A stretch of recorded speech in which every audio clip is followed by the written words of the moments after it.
সূর্যকে ফোন করে সোনা কাঁদতে কাঁদতে বলতে থাকে, বাবা পাকা মেয়ের কঠিন অসুখ করেছে, বাবা তুমি তাড়াতাড়ি ফিরে এসো, তুমি না এলে যে পাকা মেয়ে আর বাঁচবে না।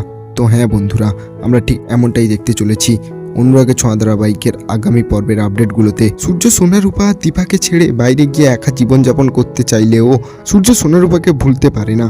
বারে বারেই সোনারূপার কথা মনে পড়তে থাকে। সূর্য মনে করতে থাকে, আমি যখন বাড়ি থেকে এসেছিলাম তখন রূপার অসুস্থ ছিল, রূপাকে এখন সত্যি ঠিক হয়েছে। অন্যদিকে রূপা হসপিটালে ডাক্তার দেখাতে এসে ভীষণভাবে অসুস্থ হয়ে পড়ে।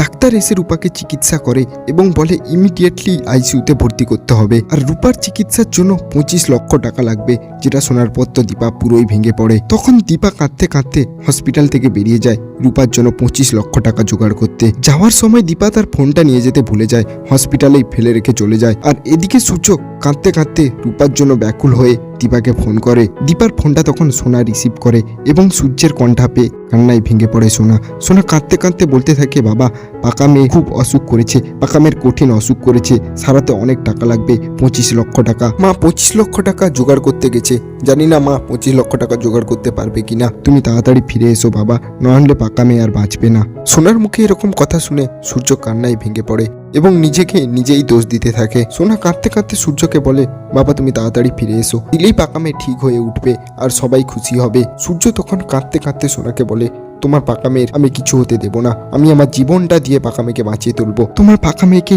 তোমার বাবা তার জীবন দিয়ে সারিয়ে তুলবে। এভাবেই সোনার মুখ থেকে রূপার কথা শুনে কান্নায় ভেঙে পড়ে সূর্য এবং অবশেষে বাড়ি ফিরে আসে সূর্য।